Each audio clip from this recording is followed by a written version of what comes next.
Hello dear students, welcome back to our channel. Last session में हमने oxygen dissociation curve पर stop किया था। वो सेशन काफ़ी लंबा हो गया था और आपको और ज़्यादा कन्फ्यूजन ना हो, इसीलिए वो सेशन मैंने ऑक्सीजन डिसोसिएशन कर्व पर स्टॉप कर दिया था। आज हम इंटरनल रेस्पिरेशन का जो आगे का पार्ट है ऑक्सीजन डिसोसिएशन कर्व, जिसको हम बोर इफेक्ट भी बोल सकते हैं, वो क्या होता है और कैसे हमारे ग्राफ को अंडरस्टैंड करना है, हेल्डेन इफेक्ट क्या होता है, कैसे ऑक्सीजन ट्रांसपोर्ट होता है, वो सारा कंटेंट हम आज के वीडियो में कवर करने वाले हैं। तो अगर आप हमारे चैनल के लिए कोई न्यू मेंबर हैं, न्यू व्यूअर हैं, तो प्लीज़ जाइए और सबसे पहले जाकर चैनल को सब्सक्राइब कर दीजिए ताकि हम सेशन के साथ स्टार्ट कर सकें। Subscribed, done, thank you. Let's begin with the session. All right, so start करते हैं हमारे आज के सेशन के साथ। That is Bohr effect curve, या जिसको हम बोल सकते हैं oxy haemoglobin dissociation curve. Oxy haemoglobin dissociation curve क्या होता है? जब आपका ऑक्सीजन और हीमोग्लोबिन अलग अलग होंगे। ऑक्सीजन और हीमोग्लोबिन अलग अलग कब होंगे? जब टिश्यूज के पास ऑक्सीजन कम हो जाएगा। मतलब टिश्यू के पास जब ऑक्सीजन लेवल कम हो रहा है तो वो ब्लड को बोलेगा कि मुझे और ऑक्सीजन ला के दो, और ब्लड के अंदर कौन सा मॉलिक्यूल ऑक्सीजन कैरी करता है? हीमोग्लोबिन कैरी करता है। तो हीमोग्लोबिन के पास जो ऑक्सीजन था वो ऑक्सीजन हीमोग्लोबिन टिश्यूज को लेकर जाकर देता है, और टिश्यूज को जब वो ऑक्सीजन दे देता है, मतलब हीमोग्लोबिन ने जब अपना ऑक्सीजन टिश्यू को दे दिया तो मतलब डिसोसिएशन हो गया। हीमोग्लोबिन जब ऑक्सीजन के साथ जुड़ता है तो एसोसिएशन होता है। हीमोग्लोबिन जब ऑक्सीजन से अलग होता है तो डिसोसिएशन होता है। अब ये कर्व वैसे तो बहुत ईजी है, लेकिन अगर आप इस पर ध्यान नहीं देंगे या थोड़ा सा भी अगर आप इधर उधर अटेंशन कर देंगे तो आपको ये काफ़ी कंफ्यूजिंग लग सकता है। अब पहले पॉइंट देखते हैं हम थ्योरी में हमको क्या बताया गया है। This oxygen haemoglobin dissociation curve is a sigmoid curve. क्या बोला गया है यहाँ पर? It is a sigmoid curve. Sigmoid मतलब क्या होता है? S shaped. यहाँ पर अगर आप देखो तो समवट आपको ये एस शेप का दिखाई दे रहा है, ठीक है। It somewhat looks like S shaped, so it is a sigmoid curve and it shifts towards the right due to. अब ये कंडीशंस हम बाद में देखेंगे, पहले हम ग्राफ समझेंगे। अब यहाँ पर आपको याद क्या रखना है कि ये जो ग्राफ है ये राइट की तरफ शिफ्ट होता है। तो क्यों शिफ्ट होता है? ये रीजन हमको दिए गए, लेकिन ये रीजन समझने से पहले आपको कर्व समझना पड़ेगा। ऑल राइट, तो अब देखो सबसे पहले बेसिक रीडिंग्स देख लेते हैं हमारे ग्राफ की, कर्व की। क्या क्या बताया गया यहाँ पर? मैंने एक्स एक्सिस में ऑक्सीजन का पार्शियल प्रेशर लिया है। क्या लिया है? ऑक्सीजन का partial pressure in mmHg। 20% oxygen, 40% oxygen, 60%, 60 ppO2, 80 ppO2, 90 ppO2, sorry यहाँ पर 90 नहीं आएगा, ठीक है, चलो समझो। ऑल राइट, तो यहाँ पर हम ppO2 mmHg का क्या वैल्यूज देख रहे हैं? This is 20% oxygen, 20 ppO2 oxygen, 40 ppO2 oxygen, 60 ppO2, 80 ppO2 and 100 ppO2। ये यहाँ पर इतना ज़्यादा गैप इसलिए क्योंकि मतलब आप इमेजिन करो कि इतना ही गैप इधर भी है। वो मैंने बस थोड़ा सा एक्सपांड करके बताया ताकि मुझे ऊपर थोड़ी सी लिखने की जगह मिले। यहाँ पर जितना डिस्टेंस इन दोनों के बीच में है उतना ही डिस्टेंस इन दोनों के बीच में है। आप प्लीज़ इसको मैथमेटिकली मत कैलकुलेट करना कि मैम इन दोनों के बीच में 1 सेंटीमीटर का डिस्टेंस है तो यहाँ पर 2 सेंटीमीटर का डिस्टेंस क्यों है। यहाँ पर हमको सिर्फ ग्राफ का शिफ्ट समझना है कि वो राइट या लेफ्ट कब शिफ्ट होता है। आप इसके एकदम टेक्निकलिटीज में मत चले जाना। मैंने यहाँ पर ये डिस्टेंस ज़्यादा रखा है ताकि मुझे ऊपर लिखने के लिए ज़्यादा जगह मिले, ठीक है। आप इमेजिन करते वक्त इसको 1 सेंटीमीटर का ही डिस्टेंस समझेंगे। All right, okay. तो अब देखो हमको एक्स एक्सिस पे हमने ऑक्सीजन का वैल्यू लिया है और वाई एक्सिस पे हमने हीमोग्लोबिन और ऑक्सीजन का सैचुरेशन लिया है। क्या लिया है? हीमोग्लोबिन और ऑक्सीजन का सैचुरेशन। सैचुरेशन मतलब क्या होता है? कितना ऑक्सीजन हीमोग्लोबिन के साथ बाइंड हो सकता है, दैट इज सैचुरेशन। ओके, तो अब आपको यहाँ पर देखो 3 टाइप के कर्व्स दिखाए मैंने, सेम मार्कर से दिखाए, ब्लैक मार्कर से ही मैंने तीनों कर्व दिखाए हैं, लेकिन मैंने उनका पैटर्न अलग अलग यूज किया है। जो ये मिडिल स्ट्रेट लाइन जा रही है that is the normal curve. क्या है वो? Normal curve. मतलब वहाँ पर आपका CO2 का लेवल नॉर्मल है। अगर CO2 नॉर्मल है तो ऑक्सीजन भी नॉर्मल है, ठीक है। और अगर CO2 और ऑक्सीजन नॉर्मल है तो वहाँ का pH भी नॉर्मल होगा। मतलब ब्लड में जब आपका CO2 का लेवल नॉर्मल होता है तो ऑक्सीजन का लेवल भी नॉर्मल होता है, ऑक्सीजन का लेवल नॉर्मल होता है तो pH का लेवल भी नॉर्मल होता है। ओके, अब बारी आती है इसकी फर्स्ट वाले कर्व की, दैट इज हाई CO2। अगर आपके बॉडी में, ब्लड में CO2 ज़्यादा हो गया तो मतलब ऑक्सीजन कम है। क्या बोला मैंने? अगर आपके ब्लड में CO2 ज़्यादा हो गया है तो ऑक्सीजन कम हो गया है। ऑक्सीजन कम हो रहा है मतलब क्या हो रहा है? आपका pH नीचे जा रहा है, क्योंकि ऑक्सीजन जब कम होता है तो आपके बॉडी में H+ आयंस बढ़ जाते हैं। देखो pH कम होता है मतलब क्या होता है? एसिडिक होता है। Less pH is nothing but acidic and high pH is nothing but alkaline, correct. तो जब आपका pH नीचे जाता है मतलब H+ कॉन्सेंट्रेशन बढ़ता है, एम आई राइट? pH नीचे जा रहा है मतलब H प्लस कॉन्सेंट्रेशन बढ़ रहा है, और pH ऊपर जा रहा है मतलब H प्लस कॉन्सेंट्रेशन कम हो रहा है। समझ में आ रही है आपको बात? ये H प्लस कॉन्सेंट्रेशन का क्या रिलेशन है ये आगे हमको समझ में आएगा। अभी आपको सिर्फ इतना याद रखना है कि जब आपका CO2 का लेवल बढ़ जाता है ब्लड में, CO2 का लेवल कब बढ़ता है? जब सेल ने सारा ऑक्सीजन यूज कर लिया है और उसने अब ब्लड को CO2 दे दिया। हमने स्टार्टिंग में, लास्ट लेक्चर में स्टार्टिंग में देखा था कि हीमोग्लोबिन 3 चीजों को अट्रैक्ट करता है। सबसे पहले कार्बन मोनोऑक्साइड को, फिर ऑक्सीजन को, और लास्ट में CO2 को। देखो जब ब्लड आता है, जब हार्ट से ब्लड निकलता है बॉडी ऑर्गन्स के पास जाने के लिए, तो वो बॉडी ऑर्गन्स को ऑक्सीजन देता है। क्या देता है? हमारा ब्लड ऑक्सीजन देता है, मतलब हीमोग्लोबिन अपना ऑक्सीजन दे देता है बॉडी ऑर्गन्स को। लेकिन जब हीमोग्लोबिन अपना ऑक्सीजन देता है तो बदले में सेल अपना कार्बन डाइऑक्साइड हीमोग्लोबिन को देता है। मतलब अगर मैं आपको लिख कर बताऊं तो समझो, ऐसा इमेजिन करो कि आपका ये ब्लड है, ब्लड में हीमोग्लोबिन है। हीमोग्लोबिन क्या कर रहा है? अपना ऑक्सीजन टिश्यू को दे रहा है। क्या कर रहा है? अपना ऑक्सीजन टिश्यू को दे रहा है। तो बदले में टिश्यू क्या करेगा? अपना कार्बन डाइऑक्साइड हीमोग्लोबिन को दे देगा। क्या दे देगा? टिश्यू ब्लड से ऑक्सीजन लेगा और अपना कार्बन डाइऑक्साइड हीमोग्लोबिन को दे देगा। तो मतलब हीमोग्लोबिन एक चीज देता है तो दूसरी चीज ले लेता है। तो यहाँ पर क्या हो रहा है? जब ब्लड ने अपना ऑक्सीजन दे दिया तो बदले में उसने क्या लिया? CO2 लिया। अब अगर मैंने 1 मॉलिक्यूल ऑक्सीजन दिया है तो मेरे पास 2 मॉलिक्यूल CO2 आया है, तो CO2 का लेवल तो बढ़ गया ना। मतलब आप समझो पूरा ऑक्सीजन दे रहे हो तो ऑक्सीजन खाली हो गया, अब आपके पास CO2 आ गया।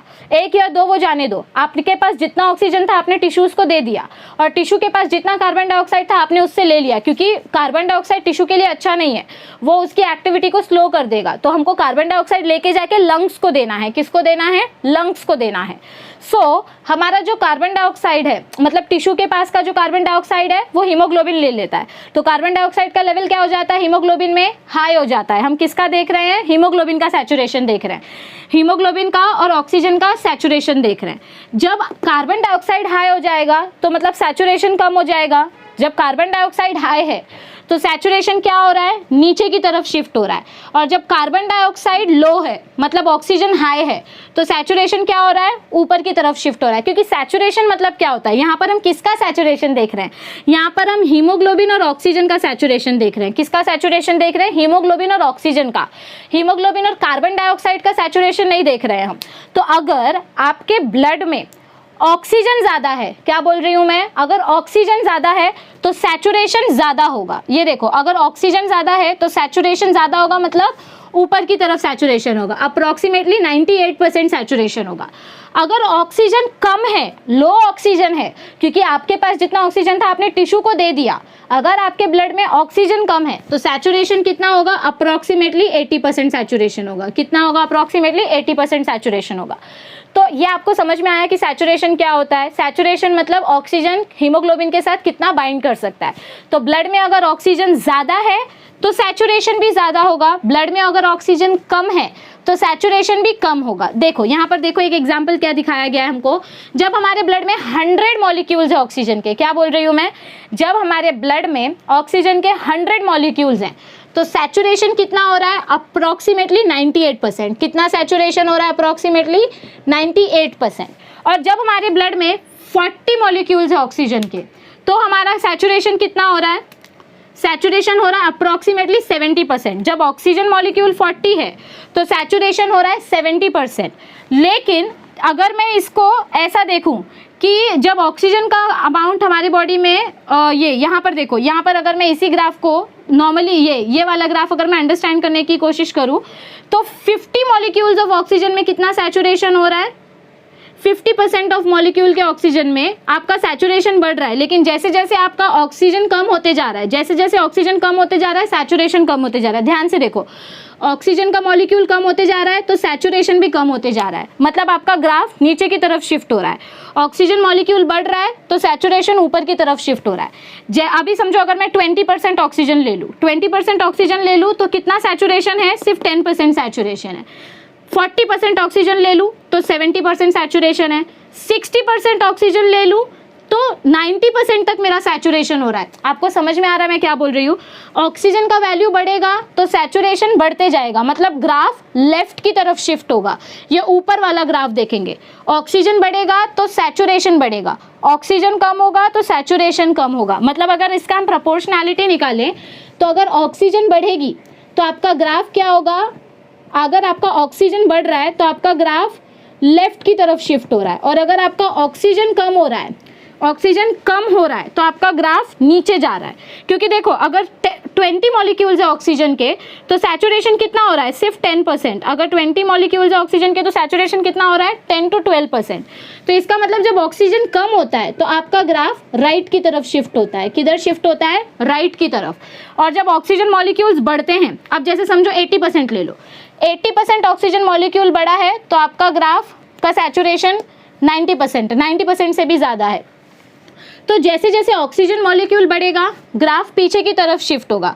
ऑक्सीजन मॉलिक्यूल कम हो रहा है मतलब ऑक्सीजन मॉलिक्यूल कम हो रहा है तो ग्राफ बंद हो रहा है, बंद हो रहा है मतलब राइट साइड में शिफ्ट हो रहा है। ऑक्सीजन मॉलिक्यूल बढ़ रहा है तो ग्राफ खुल रहा है। So it depends upon oxygen. अगर ऑक्सीजन मॉलिक्यूल बढ़ रहा है तो ग्राफ भी बढ़ रहा है, अगर ऑक्सीजन मॉलिक्यूल कम हो रहा है तो ग्राफ भी कम हो रहा है। इसको आप कैसे याद कर सकते हैं, ऑक्सीजन मॉलिक्यूल कब बढ़ेगा, टेल मी, ऑक्सीजन मॉलिक्यूल कब बढ़ेगा, जब आपका CO2 लो होगा। CO2 लो होगा मतलब जब आप ब्लड ताज़ा लंग्स से लेकर आओगे, ये देखो जब आप ब्लड को ताज़ा लंग्स से लेकर आ रहे हो तो आपका सैचुरेशन 98% है। लेकिन जब मैं वो ब्लड बॉडी टिश्यूज़ में दे रही हूँ, यहाँ पर देखो जब ब्लड बॉडी टिश्यू में जाता है तो सैचुरेशन कितना कम हो जाता है, और जब ब्लड लंग्स में रहता है तो सैचुरेशन कितना हाई रहता है। जब हमारा ब्लड लंग्स में रहता है तो सैचुरेशन बहुत हाई रहता है क्योंकि लंग्स में ऑक्सीजन अवेलेबल है। जैसे जैसे ऑक्सीजन टिश्यूज़ के पास आ रहे हैं तो सैचुरेशन क्या होते जा रहा है, हमारा ब्लड टिश्यू के पास आ रहा है। क्या हो रहा है, हमारा ब्लड टिश्यू के पास आ रहा है तो सैचुरेशन क्या होते जा रहा है, कम होते जा रहा है। क्योंकि एक एक करके टिश्यू क्या है, ऑक्सीजन यूज़ करते जा रहे हैं। क्या करते जा रहे हैं, हमारे टिश्यूज़ ऑक्सीजन को यूज़ करते जा रहे हैं। तो लंग्स में जब हमारा ब्लड है तब ऑक्सीजन का लेवल बहुत ज़्यादा है, जब हमारा ब्लड टिश्यूज़ में आ जाता है तो ऑक्सीजन का लेवल क्या हो जाता है, कम हो जाता है। क्या हो जाता है, ऑक्सीजन का लेवल कम हो जाता है, और जिसकी वजह से सैचुरेशन क्या हो जाता है, नीचे गिर जाता है। सैचुरेशन क्या हो जाता है, कम हो जाता है, और आपका ग्राफ राइट में शिफ्ट हो जाता है। अब इसको याद कैसे रखना है कि ग्राफ लेफ्ट में कब शिफ्ट होता है और राइट में कब शिफ्ट होता है। एक इमेजिन करो, अच्छा सबसे पहले तो ये देखो कि ऑक्सीजन कम कब होगा, आपका ये जो ऑक्सीजन है वो कम कब होगा। हमारा हीमोग्लोबिन था, हीमोग्लोबिन के साथ हमारा ऑक्सीजन मॉलिक्यूल था। जब हीमोग्लोबिन ने डिसोसिएशन किया, क्या किया, हीमोग्लोबिन ने डिसोसिएशन किया, ऑक्सीजन टिश्यू को दे दिया और टिश्यू से कार्बन डाइऑक्साइड ले लिया, तो क्या बन गया, हमारा क्या बन गया, कार्ब अमीनो हीमोग्लोबिन बन गया। क्या बन गया, कार्ब अमीनो हीमोग्लोबिन। ओके, मतलब कार्बन डाइऑक्साइड हीमोग्लोबिन के साथ जुड़ गया। क्या हो गया, कार्बन डाइऑक्साइड हीमोग्लोबिन के साथ जुड़ गया। ऑक्सीजन चला गया, कार्बन डाइऑक्साइड आ गया। मैं ये वाला सिचुएशन बोल रही हूँ। आपको याद कैसे रखना है कि ग्राफ राइट में कब शिफ्ट होता है और लेफ्ट में कब शिफ्ट होता है। सिंपल कॉन्सेप्ट है, ऑक्सीजन बढ़ेगा तो ग्राफ लेफ्ट में शिफ्ट होगा, क्योंकि ऑक्सीजन बढ़ रहा है तो सैचुरेशन बढ़ रहा है। ऑक्सीजन जैसे जैसे बॉडी के पास आते जा रहा है तो ऑक्सीजन कम हो रहा है, ऑक्सीजन कम हो रहा है तो वो सैचुरेशन भी कम हो रहा है, क्योंकि ऑक्सीजन मॉलिक्यूल कम है तो वो हीमोग्लोबिन के साथ बाइंड कैसे करेंगे। हम पिछले सेशन से यही पढ़ते आ रहे हैं कि सैचुरेशन का मतलब क्या होता है। सैचुरेशन मतलब कितना ऑक्सीजन हीमोग्लोबिन के साथ बाइंड हो सकता है। कम ऑक्सीजन है तो कम बाइंडिंग होगी, ज़्यादा ऑक्सीजन है तो ज़्यादा बाइंडिंग होगी। मतलब ग्राफ जब खुल रहा है तो ऑक्सीजन ज़्यादा है और सैचुरेशन ज़्यादा है।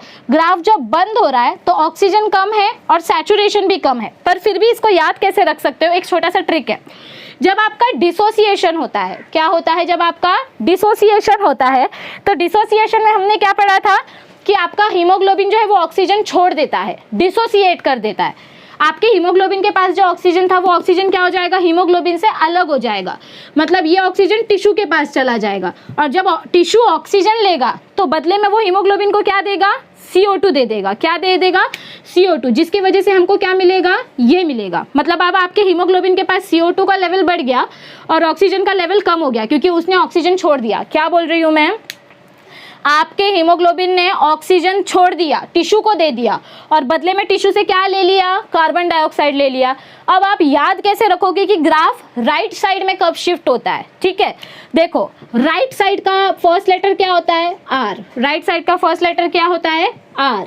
अगर मैं इस R का नीचे वाला टेल कट कर दूं तो क्या बचेगा, डिसोसिएशन बचेगा। क्या बचेगा, D बचेगा।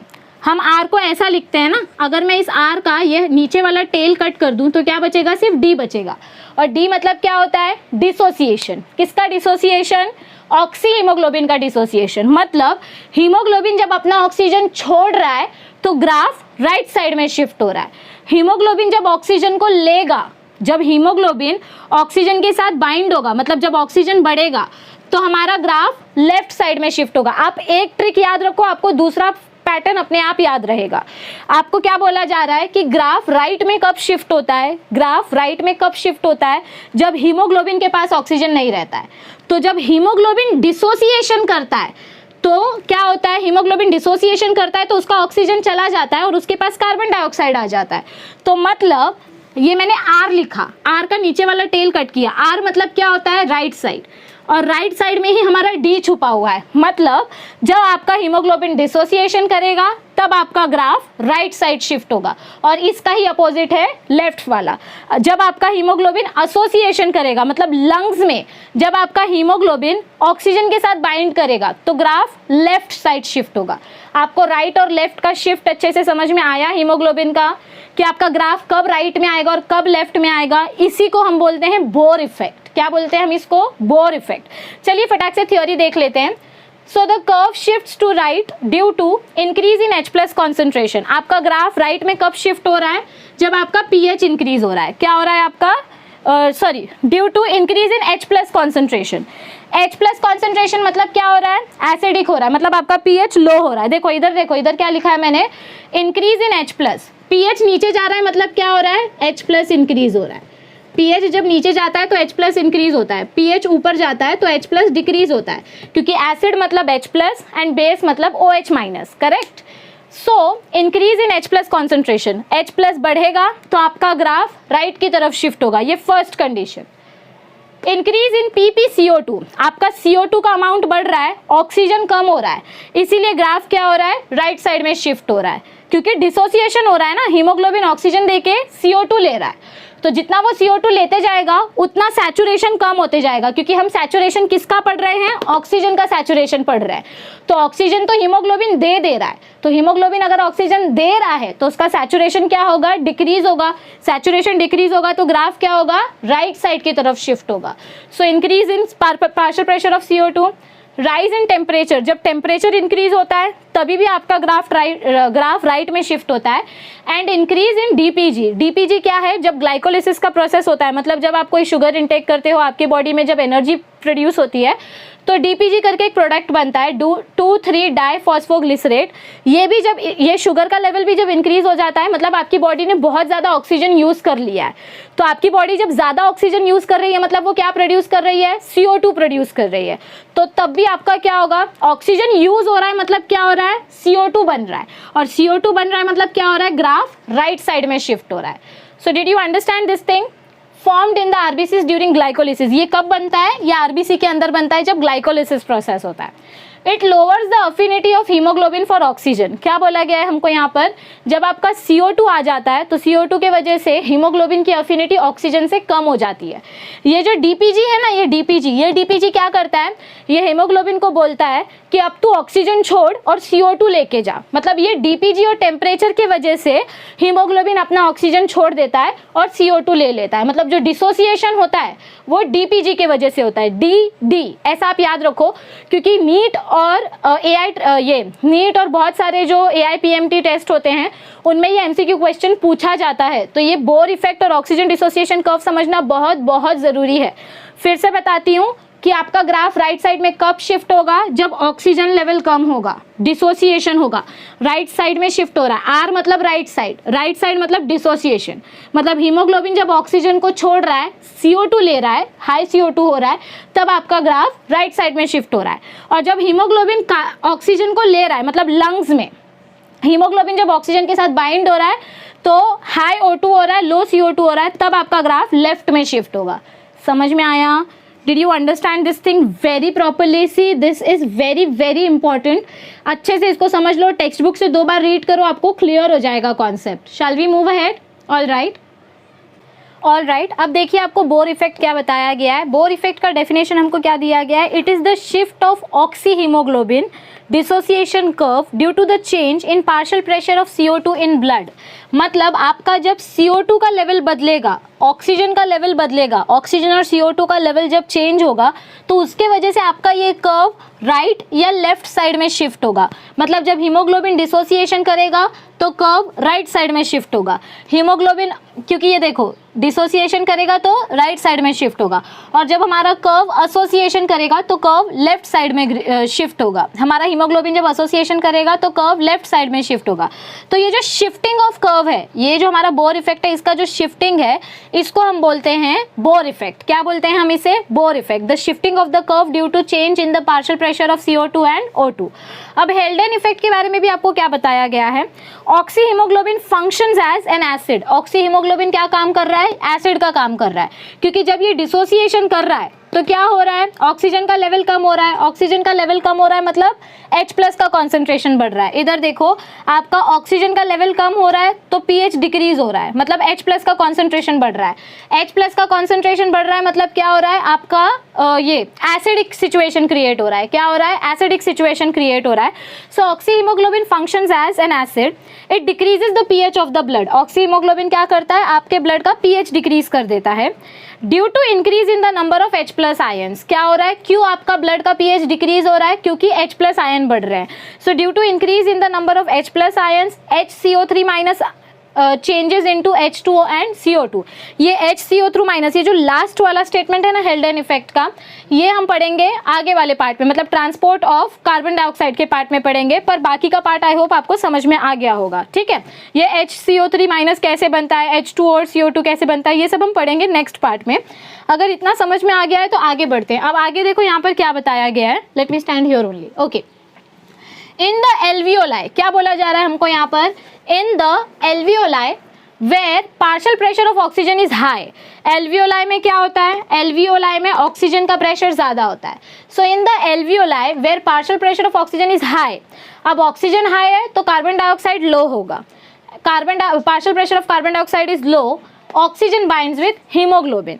तो जब लंग्स की बात कर रहे हैं जहां पर ऑक्सीजन ज्यादा है तो ऑक्सीजन किसके साथ बाइंड हो रहा है? हीमोग्लोबिन के साथ बाइंड हो रहा है। बट इन द टिश्यूज, लेकिन अगर हम टिश्यूज की बात करें जहां पर ऑक्सीजन ज्यादा नहीं है, ये देखो यहाँ पर लंग्स में ऑक्सीजन ज्यादा था तो हीमोग्लोबिन ऑक्सीजन के साथ बाइंड हुआ। लेकिन अब टिश्यूज की अगर बात करें तो टिश्यूज में ऑक्सीजन कम है। In the tissues the partial pressure of oxygen is low and CO2 is high, क्योंकि टिश्यू ने ऑक्सीजन यूज कर लिया, अब उसने कार्बन डाइऑक्साइड बनाया, उसको नया ऑक्सीजन चाहिए, तो ऑक्सीजन का लेवल लो हो गया है और कार्बन डाइऑक्साइड का लेवल हाई हो गया है। तो हीमोग्लोबिन जो है वो अब ऑक्सीजन को और पकड़ के नहीं रख सकता। मतलब जैसे ही ऑक्सीजन का लेवल कम हो जाता है, हीमोग्लोबिन क्या करता है? टिश्यू का जैसे ही ऑक्सीजन लेवल कम होता है, हीमोग्लोबिन क्या करता है? वो अपना ऑक्सीजन छोड़ देता है और टिश्यू को दे देता है। किसको दे देता है? अपना ऑक्सीजन टिश्यू को दे देता है। So the haemoglobin releases oxygen for diffusion in tissue cells. मतलब जैसे ही टिश्यू में ऑक्सीजन की कमी होगी तो हमारा हीमोग्लोबिन डिसोसिएशन करेगा। Did you understand? ये पार्ट आपको समझ में आया? All right. अब ये नीचे मैंने एक छोटा सा नोट दिया है, this is very important note as per the nomenclature, कि हम हीमोग्लोबिन के अलग अलग एसोसिएशन वाले टर्म्स को क्या बोलेंगे। तो सबसे पहले समझ लो हीमोग्लोबिन क्या होता है। हीम मतलब आयरन और ग्लोबिन मतलब प्रोटीन। ठीक है, आयरन मतलब Fe+ आयंस, और प्रोटीन क्या होता है? Protein is a long chain of amino acids जिसमें एक एंड C टर्मिनल होता है और एक एंड N टर्मिनल होता है। ये आपने 11th स्टैंडर्ड बायोमोलिक्यूल्स के चैप्टर में पढ़ा है। Protein has C terminal and N terminal. ठीक है, इसको हम बोलते हैं कार्बोक्सी एंड और इसको हम बोलते हैं अमीनो एंड। क्या बोलते हैं हम इसको? Amino and. तो जब आपका हीमोग्लोबिन ऑक्सीजन के साथ बाइंड हो रहा है उसको हम बोलेंगे ऑक्सी हीमोग्लोबिन। जब आपका हीमोग्लोबिन कार्बन मोनोऑक्साइड के साथ बाइंड हो रहा है, मतलब single oxygen molecule with carbon, उसको हम बोलेंगे कार्बोक्सी हीमोग्लोबिन। मतलब ऑक्सी हीमोग्लोबिन के साथ एक कार्बन भी आ गया, सो कार्बोक्सी हीमोग्लोबिन। लेकिन जब आपका हीमोग्लोबिन कार्बन डाइऑक्साइड के साथ बाइंड होता है तो उसको हम क्या बोलते हैं? Carb amino haemoglobin. क्योंकि ये जो कार्बन डाइऑक्साइड है ये हीमोग्लोबिन के कौन से वाले पार्ट पे अटैच हो रहा है? अमीनो टर्मिनल पे। ये हमारा जो CO2 है, ये CO2 अमीनो टर्मिनल पे अटैच हो रहा है, इसीलिए हम इसको क्या बोल रहे हैं? Carb amino haemoglobin. ये कार्बन मोनोऑक्साइड C टर्मिनल पे अटैच होता है, इसीलिए इसको हम बोलते हैं कार्बोक्सी हीमोग्लोबिन। देखो हीमोग्लोबिन में एक प्रोटीन है, प्रोटीन के दो एंड होते हैं, अगर सी टर्मिनल पे कोई चीज़ ऐड होगी तो उसको हम कार्बोक्सी बोलेंगे, अगर एन टर्मिनल पे कोई चीज़ ऐड होगी तो उसे हम कार्ब अमीनो बोलेंगे। So did you understand? क्योंकि ये नोमेनक्लेचर आपको आगे आएगा। कार्बन मोनोऑक्साइड अगर हीमोग्लोबिन के साथ बाइंड करता है तो उसको हम बोलते हैं कार्बोक्सी हीमोग्लोबिन। कार्बन डाइऑक्साइड जब हीमोग्लोबिन के साथ बाइंड करता है, मतलब जब ये बनता है हीमोग्लोबिन के साथ, जब कार्बन डाइऑक्साइड बाइंड करता है तो उसको हम बोलते हैं कार्ब अमीनो हीमोग्लोबिन। क्या बोलते हैं हम उसको? Carb amino haemoglobin. तो आई होप आपको ये पूरा कंटेंट अच्छे से समझ में आया होगा, ठीक है। इसमें अगर कोई डाउट है तो आप कमेंट सेक्शन पे अभी टाइप कर दो। ओके, अब एक लास्ट बॉक्स बचा है, वो देख लेते हैं। ओके, अब आपको देखिए इस ग्रीन बॉक्स में क्या बताया गया है, जो मैंने आपको लास्ट सेशन के बिगिनिंग में बताया था, कार्बन मोनोऑक्साइड पॉइजनिंग क्या होती है। So affinity of haemoglobin for carbon monoxide is about 250 times more. मतलब हीमोग्लोबिन का बेसिक फंक्शन है ऑक्सीजन के साथ बाइंड होना, लेकिन उसकी अफिनिटी, उसका अट्रैक्टिंग पावर जो है वो ज़्यादा किसकी तरफ है? कार्बन मोनोऑक्साइड की तरफ है। देन फॉर द ऑक्सीजन, मतलब अगर समझो ऑक्सीजन मॉलिक्यूल रखा है आपने हीमोग्लोबिन के पास और कार्बन मोनोऑक्साइड रखा है, तो हीमोग्लोबिन 100 क्या 250 टाइम्स ज़्यादा बार वो क्या सिलेक्ट करेगा? हमेशा कार्बन मोनोऑक्साइड ही सिलेक्ट करेगा। In the presence of carbon monoxide, hemoglobin combines to form stable compound carboxy hemoglobin। हमने अभी देखा कि जब कार्बन मोनोऑक्साइड के साथ हीमोग्लोबिन बाइंड होता है तो क्या बनता है? Carboxy haemoglobin. The haemoglobin is blocked by carbon monoxide. अब कहीं से भी ऑक्सीजन की आने की जगह नहीं है, so preventing oxygen from binding with haemoglobin. Thus, less hemoglobin is available for oxygen transport। अब अगर हीमोग्लोबिन के साथ कार्बन मोनोऑक्साइड बाइंड हो गया है तो ऑक्सीजन जगह ही नहीं है, ऑक्सीजन के लिए जगह ही नहीं है, और ऑक्सीजन के लिए जगह नहीं है तो फिर टिश्यूज के पास कार्बन मोनोऑक्साइड जाएगा, क्योंकि जो चीज़ हीमोग्लोबिन से बाइंड है वही चीज़ ब्लड में ट्रांसपोर्ट होगी। Okay, thus less hemoglobin is available for oxygen transport, depriving the cells of oxygen। depriving मतलब lacking the amount of oxygen in the cell। अगर हीमोग्लोबिन के साथ कार्बन मोनोऑक्साइड बाइंड हो गया है, ऑक्सीजन का सोर्स ही नहीं है, तो सेल्स बिना ऑक्सीजन के मरना चालू कर देंगे। And this is known as carbon monoxide poisoning. इसको हम क्या बोलते हैं? कार्बन मोनोऑक्साइड पॉइजनिंग, जो ज़्यादातर जब फायर लग जाती है, आग लग जाती है, उस सिचुएशन में होता है। तो आपको ये समझ में आया अच्छे से? पक्का पूरा सेशन अच्छे से समझ में आया है? ऑल राइट डियर स्टूडेंट्स, तो आई होप कि आपको आज का सेशन अच्छे से समझ में आया होगा। इसका प्रीवियस सेशन देखना बहुत बहुत बहुत ज़रूरी है। अगर आपने इसका प्रीवियस सेशन नहीं देखा है तो प्लीज़ डिस्क्रिप्शन पर जाइए, वहाँ पर हमने प्रीवियस वीडियो की लिंक रखी हुई है, उस लिंक के ऊपर क्लिक कीजिए तो आपको प्रीवियस सेशन दिखाई देगा। बिना प्रीवियस सेशन देखे अगर आप आज का सेशन देखेंगे तो आपके सर से सब कुछ बाउंसर हो जाएगा। इट इज़ वेरी इंपॉर्टेंट कि आप पहले वाला वीडियो देखकर ही फिर ये वीडियो देखें। और अब तक बहुत सारे लोग बिना सब्सक्राइब किए हमारी वीडियोस को देख रहे हैं, तो इट्स अ सिंसियर रिक्वेस्ट कि अगर आपने अब तक हमारे चैनल को सब्सक्राइब नहीं किया है तो प्लीज़ सब्सक्राइब कीजिए। अगर आपको आज की वीडियो अच्छी लगी है और समझ में आई है तो लाइक बटन पर क्लिक कीजिए। अपने ओपिनियन को कमेंट सेक्शन पर ज़रूर शेयर कीजिएगा, क्योंकि हमें बहुत ज़्यादा मोटिवेशन मिलता है। और आप अपने फ्रेंड्स को शायद ये वीडियोस शेयर नहीं कर रहे हैं, so please don't be selfish and share these videos with your friends as much as possible. उनको भी थोड़ा सा ज्ञान मिल जाने दीजिए, इसीलिए तो हमारी चैनल का नाम है ज्ञान लैब, ताकि हम सबको ज्ञान बांट सकें। और दूसरी बात, हमने हमारी चैनल को बहुत ही ज़्यादा समय से पहले, मतलब एक्सपेक्टेशन से बहुत पहले जॉइन मेंबरशिप मिल चुकी है। तो जो बहुत सारे ऐसे स्टूडेंट्स हैं जो फीस बड़ी बड़ी क्लासेस ज्वाइन करना अफोर्ड नहीं कर सकते हैं, उनके लिए ये जॉइन मेंबरशिप में हमने कुछ पैकेजेस बनाए हैं। 3 अलग अलग टाइप के पैकेजेस हैं। It starts from ₹59। तो आप जॉइन मेंबरशिप पे क्लिक कीजिए, वहाँ पर देखिए क्या क्या एडवांटेजेस हैं, कौन से पैकेज में क्या एडवांटेजेस हैं। प्लीज़ ज्वाइन कीजिए, हमें सपोर्ट कीजिए ताकि हम आपकी हेल्प कर सकें। ओके, अगर कुछ भी डाउट हो किसी भी वीडियो में तो कमेंट सेक्शन पे ज़रूर पूछ लेना। Till then stay tuned, see you soon, thank you with